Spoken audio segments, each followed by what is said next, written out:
Good afternoon. Matt, you want to start us off?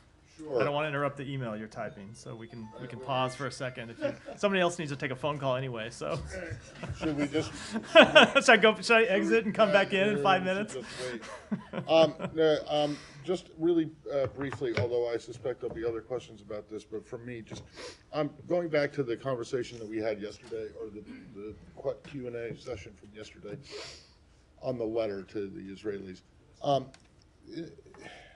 There seems to be some confusion about what the warning or what the message to Israel is.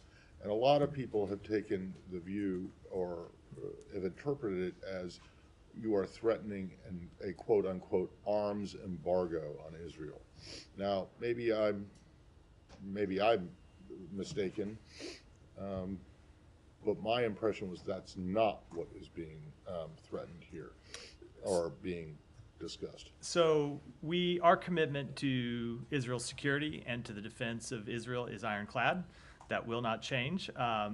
As the letter makes clear, there are implications under U.S. law to the delivery of humanitarian assistance, and Israel doing everything that it can to ensure that the delivery of humanitarian assistance is not impeded. And I'm not going to get into hypotheticals, but it does make clear that there are implications under U.S. law. But our hope is that Israel will take the steps that we outlined in the letter. I get that, and that's what you said yesterday. But the thing is that the letter talks about additional FMF, foreign military financing. As you are well aware, there is a 10-year MOU with Israel that is already on the books that you are obligated to provide Israel with $3.3 billion a year in FMF on top, and then another $500 million a year until 2028. For missile defense programs. When the letter talks about additional FMF, does it not mean on top of what you have already committed to? I don't want to get into parsing the letter in any further detail. As I said yesterday, we intended this to be a private diplomatic conversation, not something that we discuss publicly. We're going to have the conversations about the full implications of the letter privately with the government of Israel, but I think I don't want to go beyond that publicly at this point. Yeah, but additional FMF, that does not include FMF that is already in the MOU that you have already committed to, and in some cases has already been spent, even post 2025 or 2026, whatever. We are going to follow our obligations under the law, and beyond that, as I said, I don't want to try to. Well, I'm not sure I understand what your obligations are under the law, and it sounds like you might not either. I do fully understand. We're going to have okay. We're going to have additional FMF mean money on top of the $3.3 billion a year? As I said, $3.8 billion a year. This is not a letter that we intended to make public. We intended to discuss public. I understand it is public, and so it's very fair for you to ask questions about it. But when it comes to those implications, we're going to have those conversations privately with the government of Israel. And we hope ultimately that this is all hypothetical, because we hope ultimately the government of Israel implements the steps that we outlined. And there are no further implications. Right. But further implications, you can't even speak to what one implication I can't speak to them here in this setting.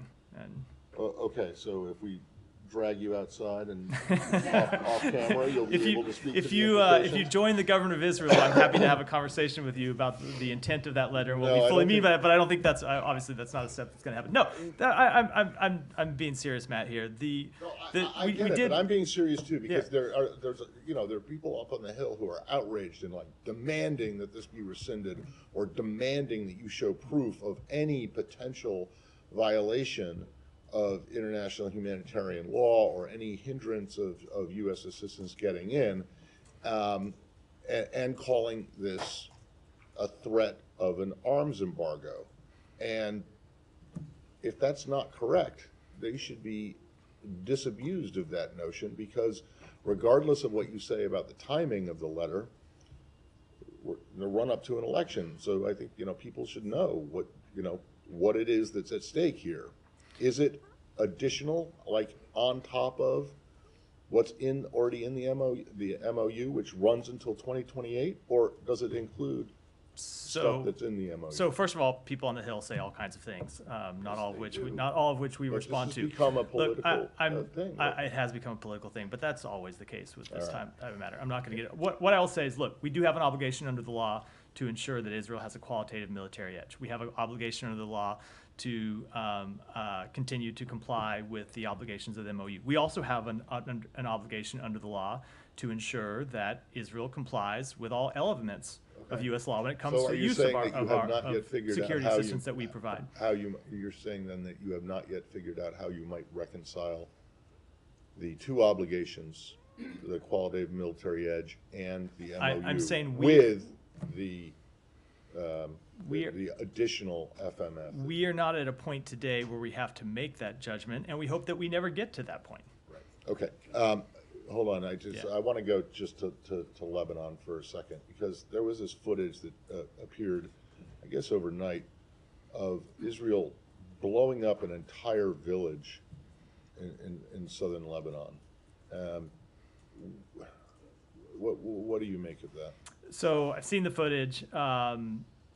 I cannot speak to what their intent was or what they were trying to accomplish, what their targets were. I don't know what they were.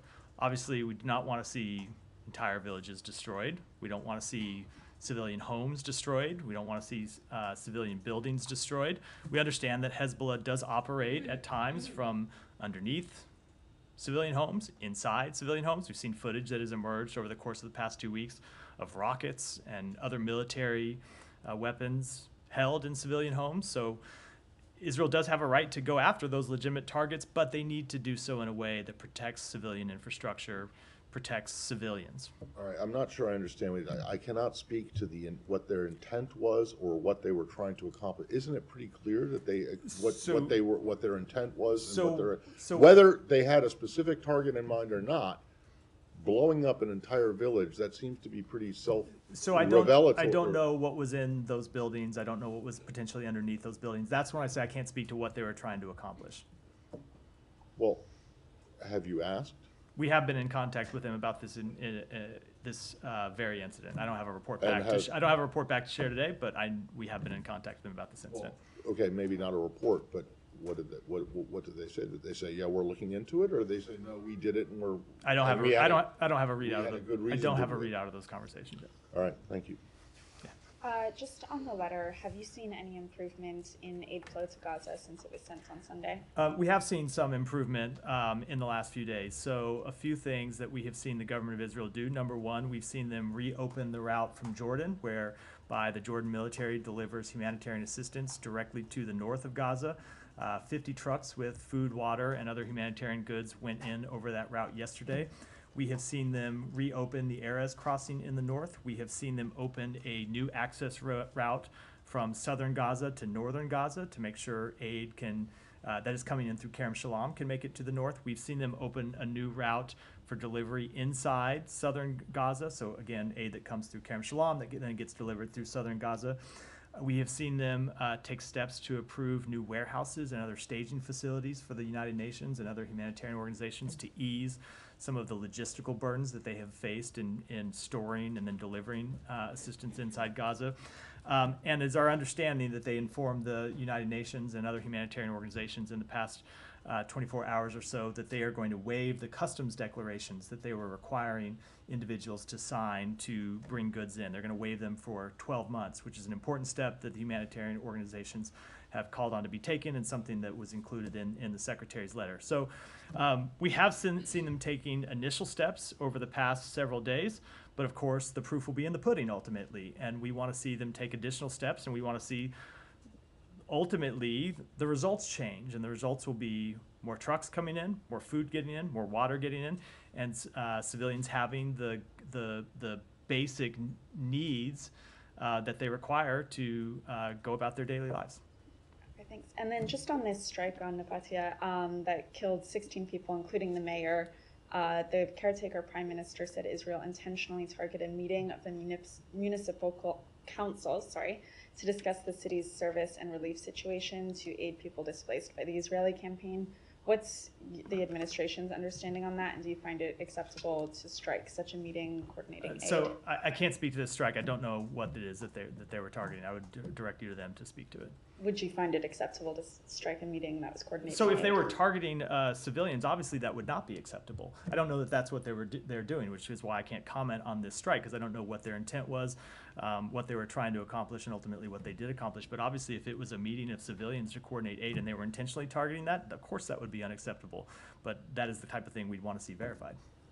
There's been several strikes. Obviously, there's the village of Cana, which the whole village was just about destroyed. And there's Nabatea here, where they killed the mayor during this meeting.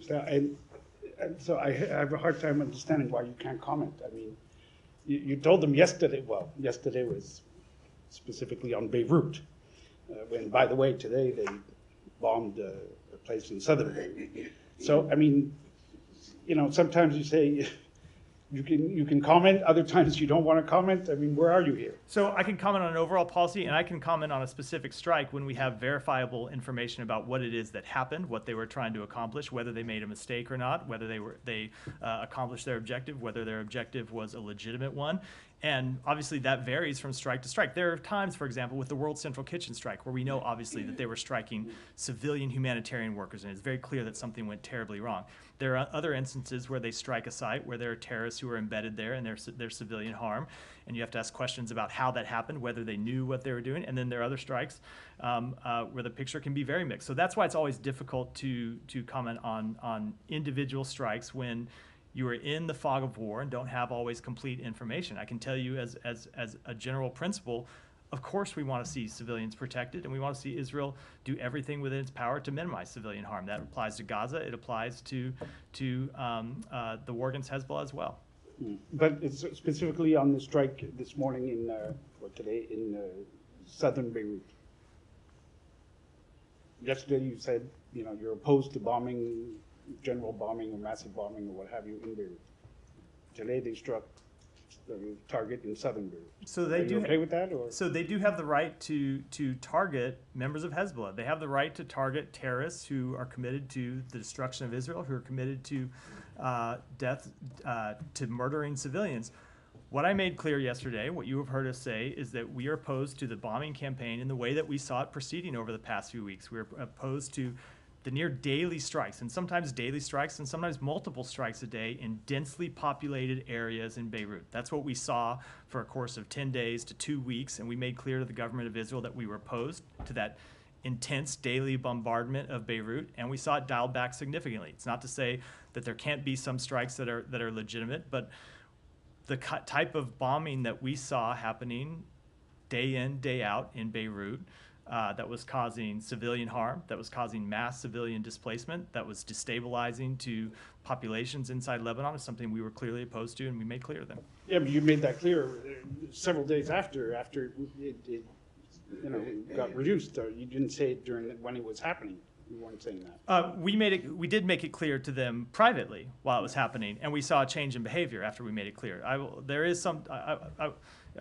Sometimes we say this to you, and I don't think you don't believe us that we tell them things privately. This is an example where we told them privately this at a point last week, well before we said it publicly. We made clear we wanted to see a change in behavior. We did see a change in behavior. It's not to make any predictions about what they will do in the future. They're a sovereign country that make their own decisions, but we made clear to them that we opposed the campaign that they were conducting, and we've seen it scaled back significantly.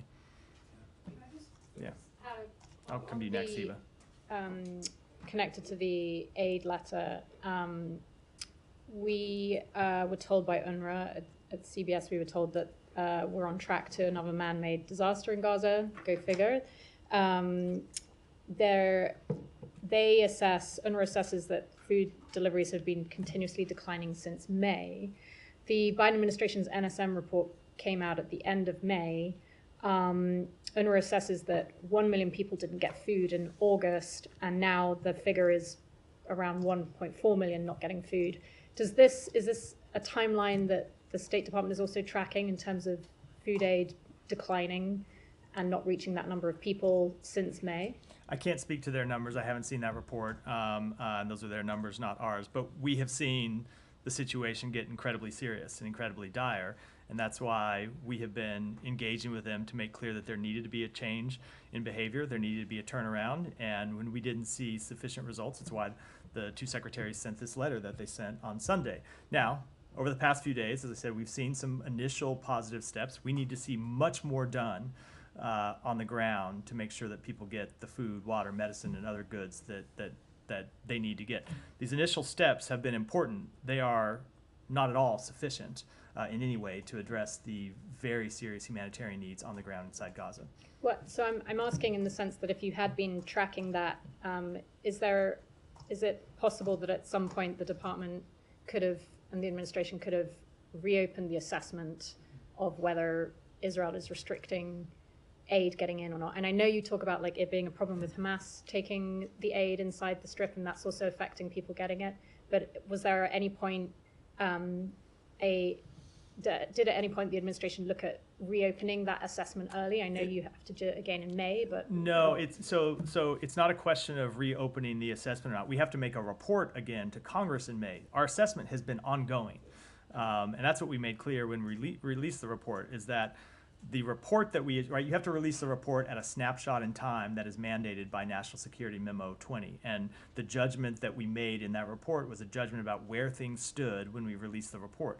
And we made clear in releasing that report that our assessment would be ongoing. We'd wait until May to issue a report again, but we weren't going to wait until May to make further assessments. They have been ongoing, and it is our ongoing assessment of the declining levels of humanitarian assistance that led us to step up our interventions with the government of Israel that ultimately got us to where we were when we sent this letter. But if this assessment is ongoing, does this department at least have an idea of how many people were not getting any food in August, for example? I don't. I can tell you that if you just look at the level of humanitarian assistance coming in, the level had declined dramatically, and the level in September was the lowest it had been in the past year, and that levels were down by 50%. What window are we talking about here in September? Because we saw those new customs rules introduced by Israel. So are we talking about September, October, that this is becoming... They had declined dramatically in September, and they had gone down even more in October. Okay. So, thank you. Yeah. Oh, I'm sorry. I told Hiba I'd come to her next. Yes. Sorry. Thank you, Matt. I want to follow up on that strike in southern Beirut today. Matt, there has been a pattern since October 8th that the day you say something, that you oppose something, the Israelis do something totally the opposite the second day. What happened yesterday, the last 48 hours, the Lebanese prime minister said, we have guarantees that they will not strike Beirut anymore. And obviously this was the message in Lebanon, that these guarantees, the US gave these guarantees. You said that yesterday, that you opposed these strikes on Beirut. Kirby, I think in his briefing said that. I mean, does that concern you? This is the US credibility. I'm not talking about whether this strike was against Hezbollah or against the messaging, your credibility, the US as a mediator, especially now in Lebanon, because everybody is looking at you, you are the one who can pose a ceasefire at least. What concerns us ultimately is outcomes. And we involve the United States in trying to generate the best possible outcome in every situation. And so when you say we made this clear yesterday, I can tell you we made it clear some number of days before I stood here at this podium and said it yesterday.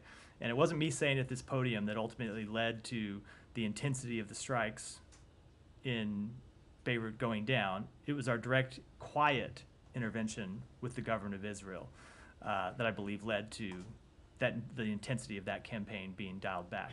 We are going to continue to make that clear to the government of Israel, just as we're going to continue to make clear to them that ultimately we want to see full implementation of UN Security Council Resolution 1701. That includes the IDF withdrawing back into the borders of Israel and includes Hezbollah withdrawing back above the Litani River. That is what we continue to drive for, and it is ultimately those outcomes that we're most interested in achieving. On the strike in the south today, the village, the destruction of an entire village, also the strike in Nabatieh. By the way, the building belongs to the, I think, the Interior Ministry, because this is a municipality. Also, you said you support a limited military operation. Is there a shared definition for this military, limited military operation between you and the Israeli? Because I think the understanding in Lebanon that what's happening now, it's like a scorched earth policy to create a safe zone in the south. So it seems to be in effect now. And do you support that this will support the Israeli later in their negotiations with Hezbollah or with the Lebanese government? So what we support are limited incursions to attack and degrade, to attack Hezbollah, to degrade Hezbollah infrastructure, not to target civilians, not to destroy civilian homes, not to wipe villages out. We do support campaigns to take on Hezbollah because for the past year, we've seen Hezbollah refuse to stand down on its attacks that had led to Israeli response attacks that ultimately displaced tens of thousands of people on both sides of the border. That has been an untenable situation for the people of both countries. But ultimately, what we want to see is implementation of United States of UN Security Council Resolution 1701, because that would get us back to a place where those residents can return to their homes.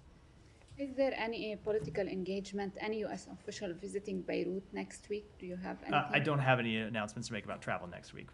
Stay tuned. We'll make announcements as we have them, but I don't have any to announce today. Go ahead. Thank you, Matt. Just want to also follow up on Heba's question regarding the outcome of this war. You've been saying it on many occasions that the outcome should be the full implementation of 1701. And as the fighting goes on, we see ourselves further away from achieving that by military means. I remember when I asked you about Naim Qasim's statement that he is willing to go with Berri, the Lebanese Speaker of the Parliament, that you were saying that, yes, we want it ultimately, but now it's time for Israel to attack Hezbollah.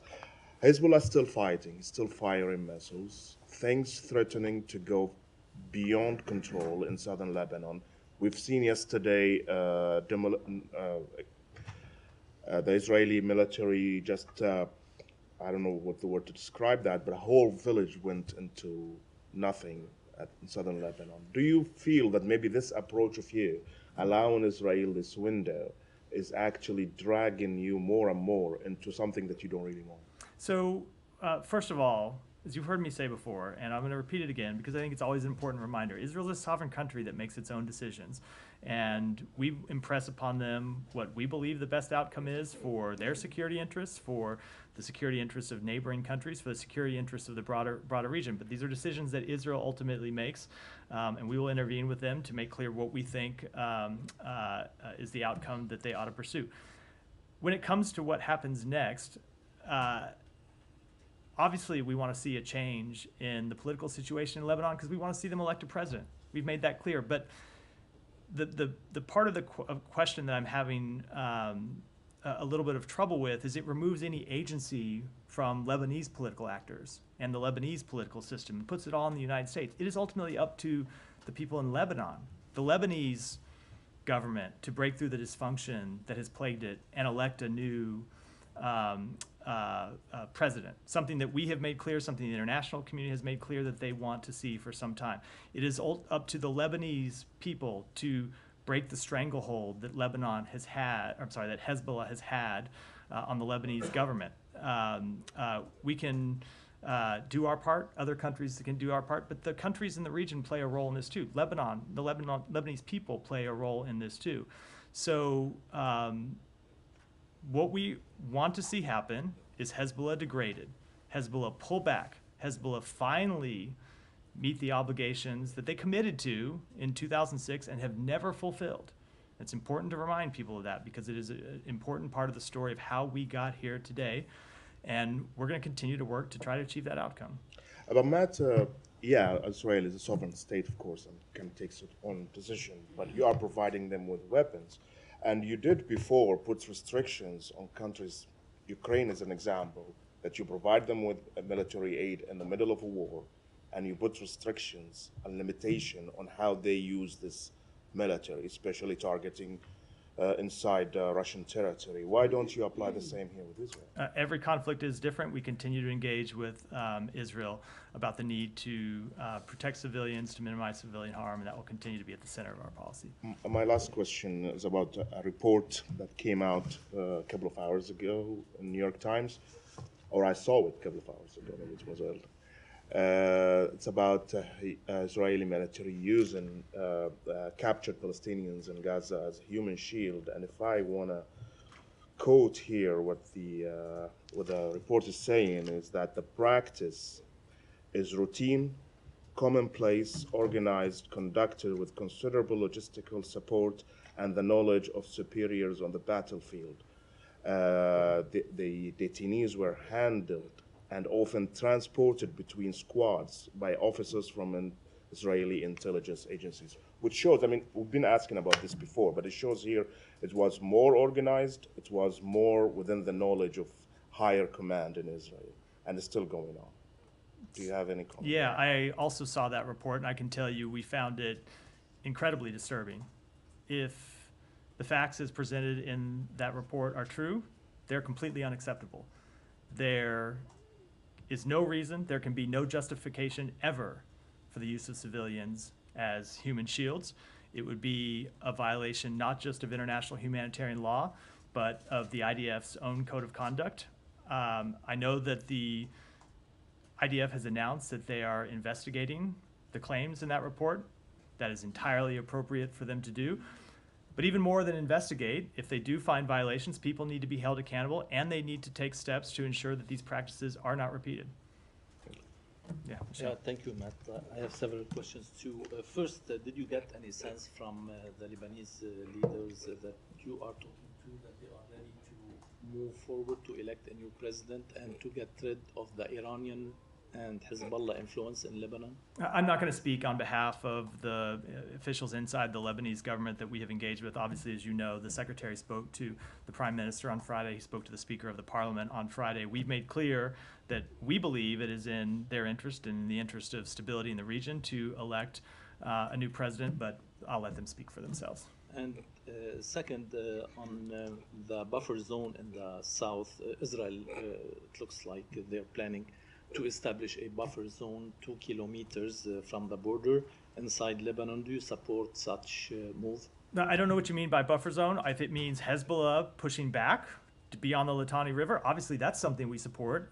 If it's some kind of other buffer zone, for example, if it's a buffer zone that would be occupied by the IDF, that would be something we would oppose. And on the letter that the secretaries sent to Israel, today, news reports said that Prime Minister Netanyahu convened an emergency discussion on increasing aid to Gaza, and senior Israeli officials said that the aid will be expanded soon. Did you get any response from the Israelis in this regard? We have been, we obviously have gotten a response from them. We've been in contact with them about the elements contained in the letter. I will let them speak for themselves, but we have made clear to them that we expect them to take it incredibly seriously. As I said, we have seen in the past few days them take some initial steps, but there's much more that they need to do. And finally, why did you give them 30 days ultimatum, not more, not less? Well, if you look at the letter, it says we need to see immediate action, and we have seen immediate action, but we also make clear that there are some of the steps that would take more than 3 days, 4 days, 7 days. For example, the ability for people to relocate from Mawasi to areas inland before it gets cold, something that you can't do overnight. You have to be able to set up places for them to go. You have to have food when they get there. You have to have sanitation facilities. Those aren't the kind of things that can happen in a week or a few days. So we thought it was reasonable to give Israel a bit of time to implement those steps that we recommended in the letter, but that there are other things that needed to happen urgently and immediately, which is what we've seen over the past couple of days. And one more, if you don't mind. News reports said too that the secretary is ready to put forward a plan for post-Gaza war, and the deadline would be after the elections. Is this accurate, and do you have a specific plan to offer? We haven't made any decisions in that regard. We continue to be in consultation with a number of countries in the region. Secretary's has traveled extensively to talk with partners throughout the region, including Israel, including Arab countries, about plans for the post-conflict period in Gaza and how you establish governance, how you rebuild Gaza, how you reconstruct people's neighborhoods, and how you provide a political path forward. But those discussions are ongoing. Thank you. Danny, I'm going to skip over you to try to stay in the region. So, Tom. Thank you. But I will come back to you. I promise. I wanted to return to Nabatea and the mayor who's been killed in this strike, apparently killed 16 people. I mean, this is described as a Hezbollah-affiliated mayor. The attack was on a official Lebanese state building. I mean, if that's on the face of it, the reason for this attack that he's Hezbollah affiliated, is that a justifiable target in your view? I don't want to comment on the face of things. I want to be able to comment when I have full verified information, which I don't have at this point. I'm asking a question. I mean, you said earlier that Israel has the right to target members of Hezbollah. I mean, would you regard a Hezbollah-affiliated mayor of a village as a member of Hezbollah that Israel has the right to target? Again, I don't even have confirmation that he's a Hezbollah-affiliated mayor. I'm taking your version of the story. Before I comment on the specifics of a strike or deal with that kind of hypothetical, I would want to know the full particulars, which I don't have at this point. I mean, and the reason I asked the question is just about policy, because obviously a lot of this is using American-supplied arms. So does Israel have the right to target anyone who has an affiliation with Hezbollah? Because this is a group that has a clear military side to it, and it also is deeply embedded in the state. It's the most dominant force in Lebanon. It has civil servants, it has MPs. Would you regard all of those as legitimate targets? They have the right to target militants. They have the right to target those engaged in terrorism, those involved with supporting terrorism, with financing terrorism, and helping carry out terrorist attacks. I think that's clear under an international humanitarian law. They don't have the right to carry out attacks on civilians. That's also clear. Okay, so that sounds like. But hold on. When you want to get to the next iteration of looking at an individual person, have to know the specific facts about the individual person. I'm not actually asking you that about an individual person. I'm just asking. It sounds from what you're saying as though there is a line in the, civil servants or MPs who some countries do not designate the political wing of Hezbollah as a terrorist organisation, as I think the US does. But it sounds as though you are putting a line there and saying. I will not either agree or disagree with your characterization. I'm going to stand on the words that I just outlined for myself. I just want to expand this because I think it does go to what the strategy is here, what your strategy is as the primary military backer of Israel in terms of this operation. Because you have moved from a strategy just a few weeks ago, which was get the residents of Israel back to the north, get the residents in Lebanon back to the south. Basically, that was your primary objective, and then rolling into that, trying to get 1701, implemented as part of a short truce where you get people talking. But you're now way beyond that, because you're now in a situation where you're saying, you want a new president elected. You've said it's up to the Lebanese people to break the stranglehold that Hezbollah has on the Lebanese government. You weren't saying any of these things a month ago. That is absolutely not true. Okay, just as a factual matter, we have made clear, going back even before. Tom, just let me correct the record because it's really important. Yeah. We have made clear going back before October 7th that we wanted to see the Lebanese. Yeah. Parliament break this political deadlock and elect a new president. This is not a position, it's not something new that we are trying to accomplish. But you weren't connecting it to an Israeli military operation which has invaded Lebanon, which is bombing Beirut. And now these things are wrapped together. So I'm asking you about the strategy for the military campaign that you're the key supplier of, because this sounds like, given what Benjamin Netanyahu has said about, he wants the Lebanese to rise up against Hezbollah, and you're saying break the stranglehold. This is now in the context of a military operation. So I'm asking the question, are you creating these conditions for the Israelis to stop? That you want, basically, Hezbollah removed as both a military and political force in Lebanon? Of course we want to see Hezbollah not exercise political power inside Lebanon. They're a terrorist organization. They're a terrorist organization that is held... Hold on, Tom, let me finish. You had a long build-up to the question. They're a terrorist organization that has held the Lebanese people hostage, that has killed, murdered civilians inside Lebanon. So of course we don't want to see them involved in governance inside Lebanon. And that is not anything new. I see your hand up, let me just finish. That is not anything new. That has been the policy of the United States going back years and years, decades in fact.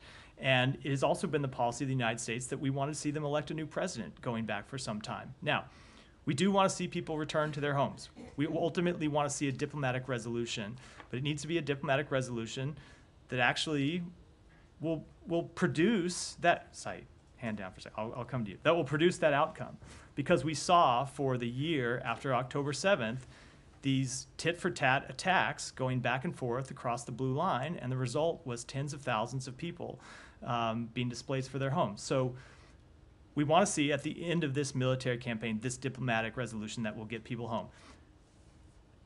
Yes, we also want to see a change in the Lebanese government that means Lebanon can elect a new president. That has been our position for some time. It's not something new that started when the first Israeli forces crossed the border.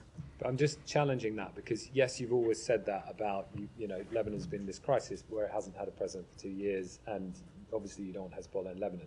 But you weren't saying we think the way to do that is to bomb Lebanon into this solution, which now I have not said that no, today. You haven't said so that. so, You haven't so said just that. to be But clear, what I'm just to be saying is, clear, I'm if trying you to want to get- use words, use the words that I've used. I'm trying to ask you to ask. I'm asking you to disentangle these two things, because I'm saying to you, is it a condition of the end of this military operation in Lebanon that these things are achieved, that there is a new president, that Hezbollah are basically disempowered completely, both militarily and political? Because you weren't saying this, the way to achieve that more than 4 weeks ago. You weren't saying the way to achieve that involved a military campaign. But now we are in a situation where the two things, as far as I can tell, are bound together, and you're not distinguishing between them, as far as I can see. Let me just go back to something that we said immediately after Israel launched this military campaign, which is that we are fully cognizant that military campaigns can at times create space for diplomacy. Long history of that. They can also produce the opposite effect. And we've seen military campaigns in Lebanon where Israel has crossed the border with the intent of a limited campaign, and it has turned to something completely different.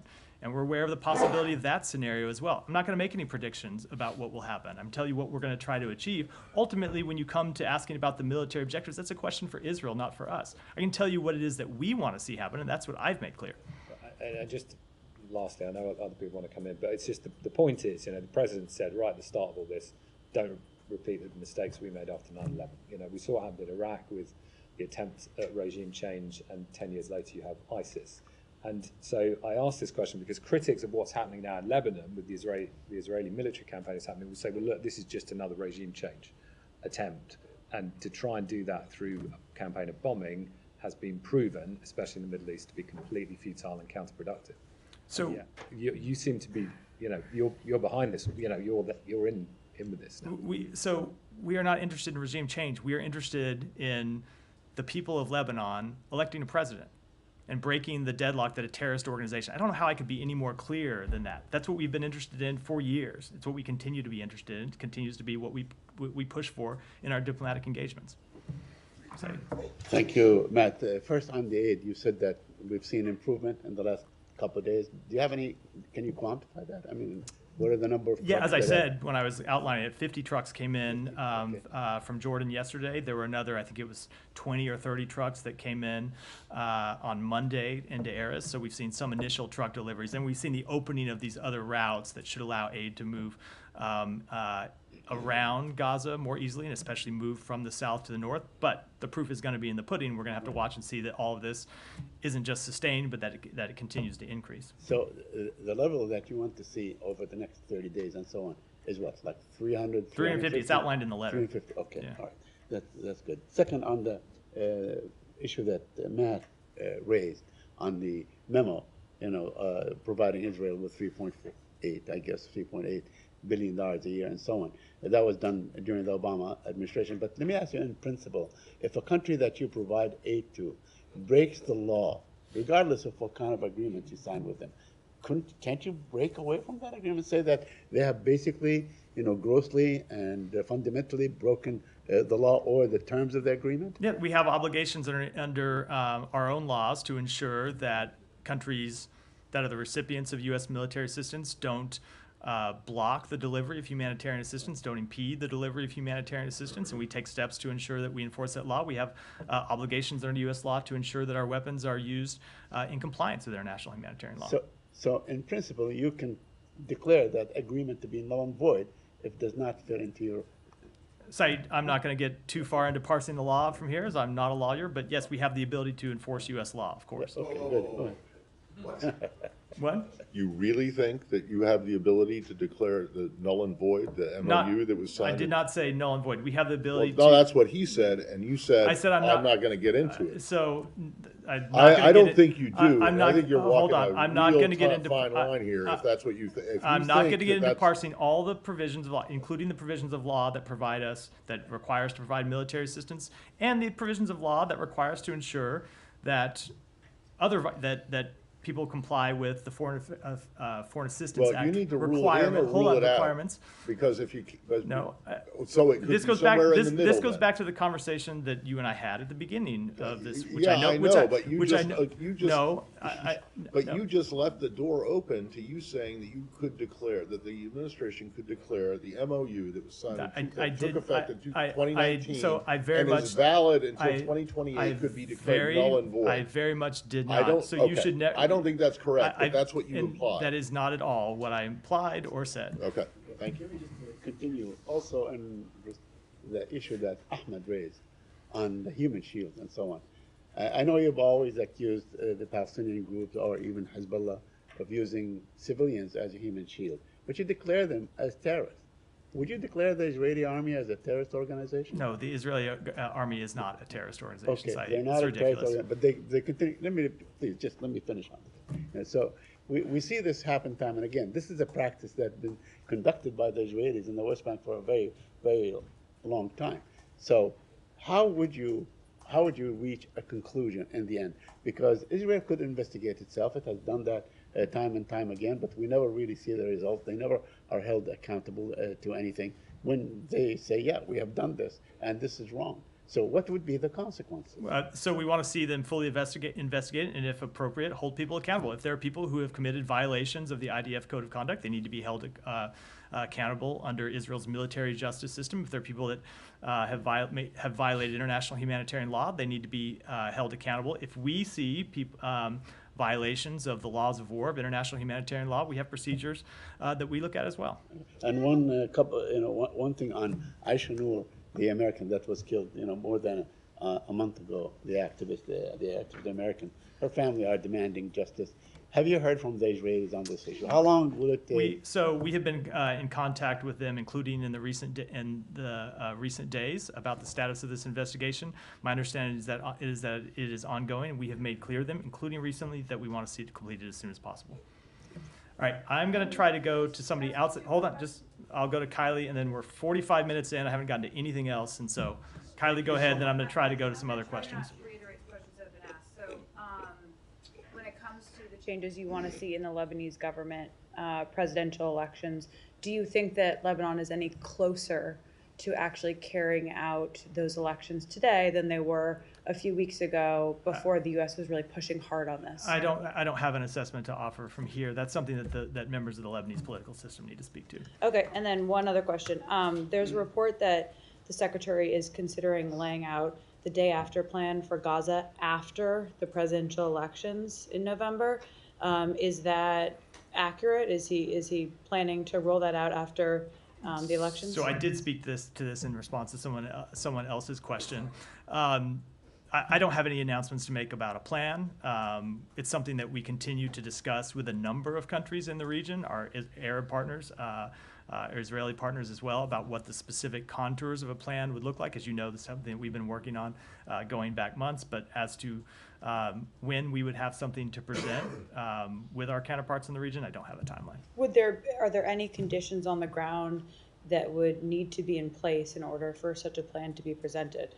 So I just don't want to get into what a plan might look like. Obviously, you know the relevant pillars of such a plan because you've heard the secretary speak about them publicly: governance, reconstruction. But I don't want to get into any further details here. It's something that we're in active, ongoing discussions about.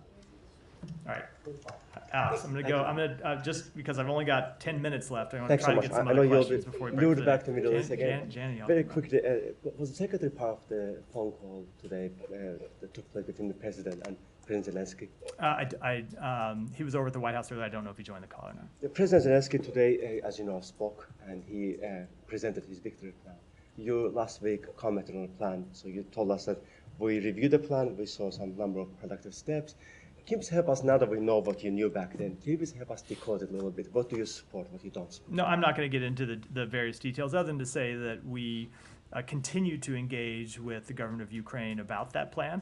Obviously, the president spoke to President Zelensky about it today. I'm sure that that was one of the topics of conversation, and we continue to work with them about other measures that aren't included in the plan that we believe would position Ukraine to win on the battlefield and ensure a just and lasting peace.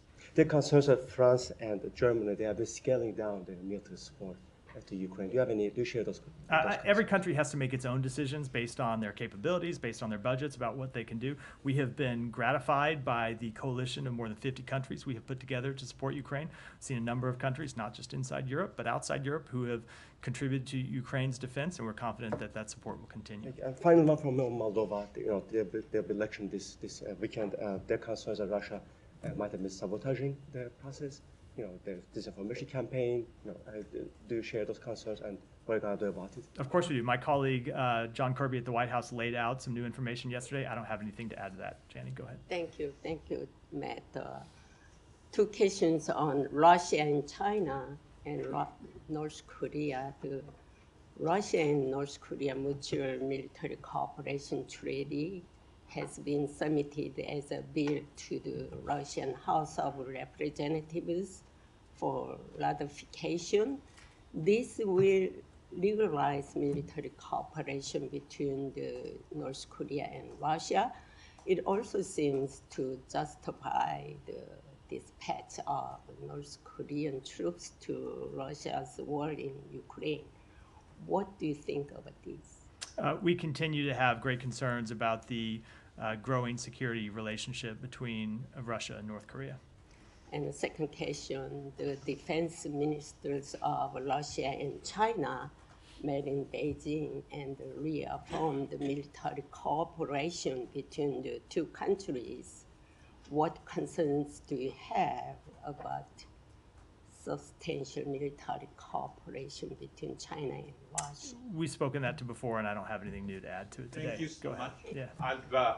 In light of the Home Ministry of Bangladesh embargo on prosecution individuals involved in the action during the anti-Hasina movement up to August 8th, and reports that between August 5th, after Sheikh Hasina departure, and August 8th, over 3,000 police officers were killed, more than 400 police stations abolished, and many Awami League members targeted by organized protesters under coordinated plan described as by Dr. Muhammad Yunus. Will the U.S. administration urge the Bangladesh government to ensure justice for all victims, irrespective of political affiliation? We have made clear that there's no excuse for violence, either conducted against those conducting peaceful protests or conducted by those protesting, and anyone that's responsible for violence should be held accountable. And there are reports that followers of the outlet Hizb ut-Tahrir and Jamaat Islami sang Islamic song and even forced to recitation of Quranic verses on the Durga Puja goddess stage during Bangladesh's largest Hindu festival. How does U.S. administration view this incident, and will it engage with Bangladesh government to ensure the protection of religious freedom and the rights of minority communities in Bangladesh and around? Obviously, we are committed to religious freedom in Bangladesh and elsewhere. With regards to that specific incident, I'll take it back. Do you have any particular answer for that? That's what I said. I'll take it back and get you an thank answer. You. Go ahead. Can I ask you about the meeting that you had with the India Inquiry Committee? What were discussed? Sure. So we, the meeting that occurred yesterday, we updated, we being the U.S. government broadly, updated members of the Committee of Inquiry about the investigation that the United States has been conducting. We've received an update from them on the investigation that they have been conducting. It was a productive meeting, and I will leave it at that. Did they also inform you about some of the actions they might have taken? They did inform us that the individual who was named in the Justice Department indictment is no longer an employee of the Indian government. Are you satisfied with the cooperation with the Indian government? We are satisfied with the cooperation. It continues to be an ongoing process. We continue to work with them on that, but we do appreciate the cooperation, and we appreciate them updating us on their investigation as we update them on ours. And do you see further meetings with them? I don't have anything to announce today. Go ahead. Yes, my question is on Mexico. Last week, the new Mexican president announced restrictions on the U.S. ambassador in Mexico City, preventing him to have direct contact with members of her administration without informing the foreign ministry first. Will you apply reciprocal restrictions to the Mexican ambassador here in Washington? And do you consider these new restrictions adequate? We have a close partnership with the government of Mexico. We have a close partnership with the new president of Mexico. We look forward to working with her and her administration. The ambassador looks forward to working with her and the administration. We look forward to a long continued partnership. So no restrictions on the Mexican ambassador similar to them? Nothing that I have to announce today. Matt, thank you.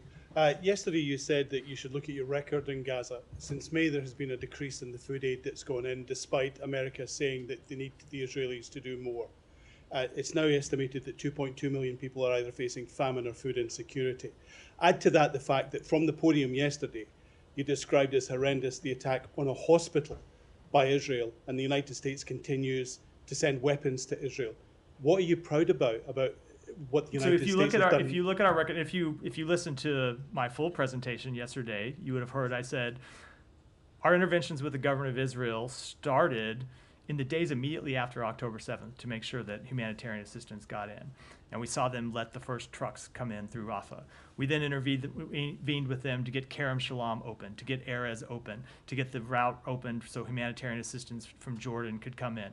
Now, there have been times when assistance has decreased, when it has stagnated, and when that's happened, we've intervened again to make sure it returns the levels it needs to be. That's what we are doing now, and we're going to watch and see what happens and monitor the results closely. Sorry, Daphne, want a follow-up on Daphne, that? Just a follow-up on that, please, Daphne, Matt. No, Daphne, go ahead. On the case of Mekdara, the journalist arrested in Cambodia, you previously said the U.S. has raised concerns over his arrest with the Cambodian government. Have you had any other engagements since then? Has there been any progress? We have engaged with them at a number of different levels and made clear our concerns and called for his release. Has there been any progress? No, I don't have anything further to announce from the podium today. Sorry, just quickly on UNIFIL, it's come out during the briefing that UNIFIL said an Israeli tank fired at a peacekeeper's watchtower and damaged it, saying yet again we see direct and apparently deliberate fire on a UNIFIL position. Is the U.S. considering any consequences for Israeli attacks on UNIFIL? You've warned pretty clearly you did not want to see those taking place. So first of all, just let me say I have had a blanket practice from my first day that I'm not going to comment on things that happen while I'm at the podium, because I obviously haven't seen the full context of them, other than what's presented to me in a question. But we have made quite clear to the government of Israel that UNIFIL soldiers need to be protected. They're there to fulfill an important mission, and that attacks on them are unacceptable. Do you see any indication that they are heeding those warnings? So I can't speak to this specific attack. We've made clear what we believe, and that attacks are unacceptable. Go ahead. I have a question, one related to China and one related to Gaza. Related to Gaza is like kind of fundamental question. Like you said multiple times to Mr. Saeed that you are two sovereign country, like you and Israel. But it seems like you have given Israel kind of an special act, and you say that you have interest and they have interest. What is the USA interest in the Middle East in terms of this special dealing, high protection for Israel? They have all advantage more any other country around it. So what is the U.S. interest in the Middle East in context of this war? If you can depict this. So broadly, we want to see peace and stability in the Middle East, a region that has had a lack of stability for decades now. When it comes to Israel, you have a state that has a terrorist organization in Hamas committed to its destruction, that has a terrorist organization in the north, and Hezbollah that's committed to its destruction. It has another state, Iran, that is committed to its destruction and proves that every day by funding these terrorist organizations. So we are committed to the defense of our fellow democracy, Israel, in the face of these threats to the state of Israel and to Israeli civilians. And broadly, we want to see peace and stability, and that's what we try to work for with our partners in the region. Okay, second question. China has started kind of military training and maneuvering around Taiwan these days. Do you have any concern, as you are fully involved in the Middle East, Israel consumed most of, not most, but many of your weapons and military things. Do you have any concern that China can take advantage of that and have any operation toward Taiwan? Do you have any concern or reports? So I would say that we have made quite clear to China that we oppose any changes to the status quo when it comes to Taiwan, and we've expressed our concern about their engagements in that regard, including in recent days.